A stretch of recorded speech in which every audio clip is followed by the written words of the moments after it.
right, we are moving on to lesson 1.5 on triangles. Our objectives are to define and classify triangles in related terms, practice writing definitions, and learn even more vocabulary. As you can see, that is a trend when it comes to these geometry lessons. It's all about how to define and classify and learning the vocabulary. First thing we want to talk about is when we have geometric figures, when we're seeing pictures on the paper, in the questions, however we see it, we want to make sure that we are focusing on some things that we know and some things we don't know. We tend to call these assumptions.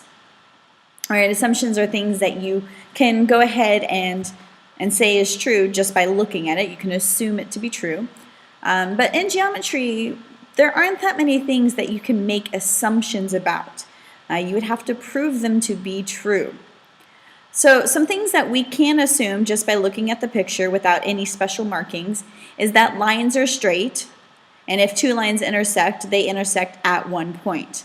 All right, so nothing tricky there. Points on a line are collinear, and that all points shown are in a all points shown in a diagram are coplanar unless the planes are shown that they are not coplanar.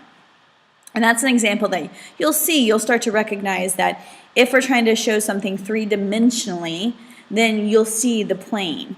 If not, it's going to be two-dimensional. You'll see it in the picture that it's two-dimensional. It's going to be collinear unless otherwise marked. Okay, but things that you cannot assume just by looking at the picture and going, oh yeah, that looks close enough. You can't assume that two lines or two line segments look parallel. If they look parallel, you can't assume that they are parallel. They have to be marked parallel in order to be parallel. An example is this little symbol right here. Let me get out my pen for us. This little symbol right here is the parallel line symbol. So you usually see that between two line segments to show you. If you're looking at a picture, let's say you have a line, all right, if you're looking at a picture, you'll have little arrows on the line to show that they're parallel. All right, the next assumption that you cannot make, that would be very dangerous to your grade to make, would be that just because two lines or line segments look perpendicular, that they are perpendicular. They must be marked perpendicular. And again, the symbol that we use between the labels would be the upside down T. If we have two lines that are intersecting, this is why they must be marked, because my drawing is never exact. But if we're going to assume that they're perpendicular, you would have that little box showing you that they form a 90-degree angle. Remember, parallel are two lines that never intersect, and perpendicular are lines that intersect, forming exactly 90-degree angles. But if they are not marked that way, don't assume it. All right, pairs of angles, segments, or polygons are not necessarily congruent unless they are marked with information that tells you that they must be congruent. All right, the next slide actually shows us some examples of that. So I'm going to go ahead and move us over to the next slide. We'll look at the markings that tell us that things are parallel or are perpendicular or are congruent. So let's take a look. Okay, so in our first little section over here, I'm going to change the color. I'm getting tired of that red. I like blue. We'll go back to blue. Notice in this little section right here, we have four lines, and they all look relatively parallel. You know, they don't look like they're going to intersect. But again, unless they're marked that way, we can't assume that they're parallel. But notice that line segment, or line really, AB, and if you can't tell, I am at the computer, not the whiteboard, so it's going to look a little silly.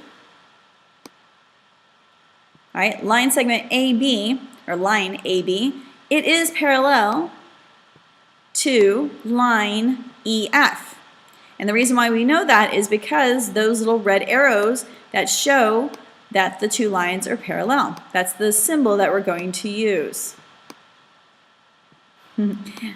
My drawing on the mouse pad, not so much effective, but we're getting there. All right, over here, looking at this shape of intersecting lines, we can't assume that any of these lines are perpendicular except for right here. Because of that little box, I know that MQ, messily MQ, is perpendicular to MK. Let me go ahead and just put line segment lines above them. These are technically lines, but again, I'm not at the whiteboard, so it's a little bit harder for me to write this on the mouse pad. All right, now looking ahead at our shapes down here, these triangles. Notice we got a lot of similar signs going on.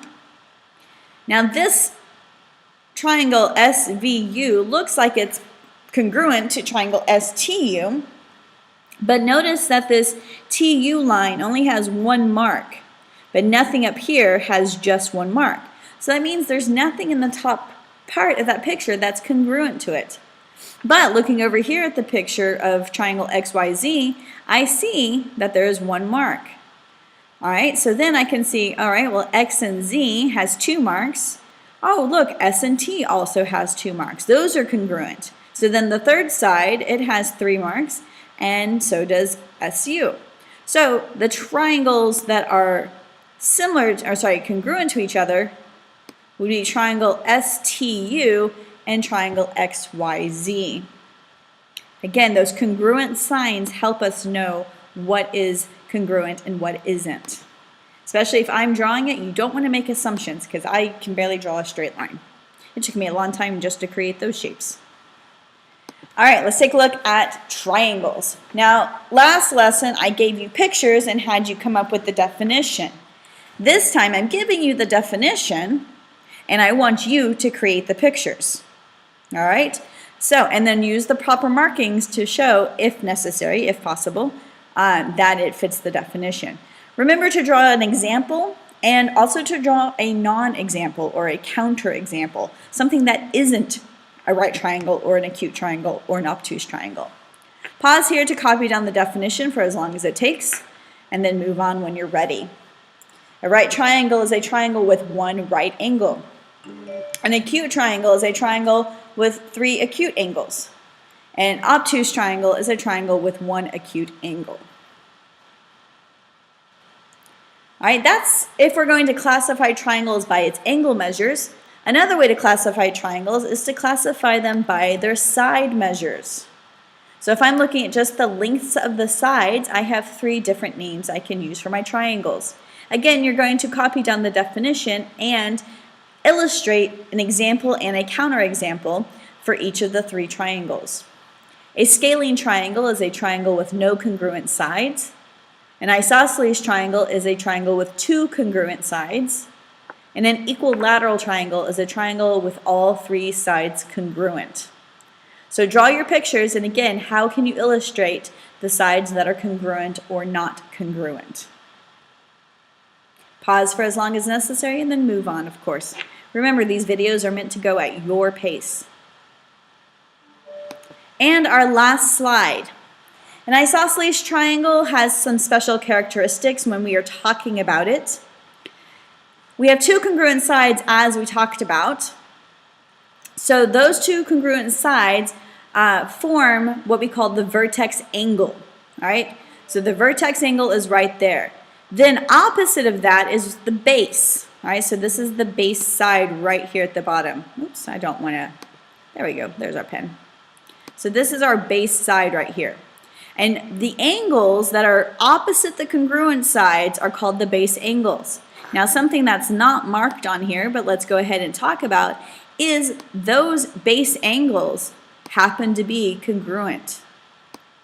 All right, so if you have an isosceles triangle, you have the 2 congruent sides. The third side is called the base.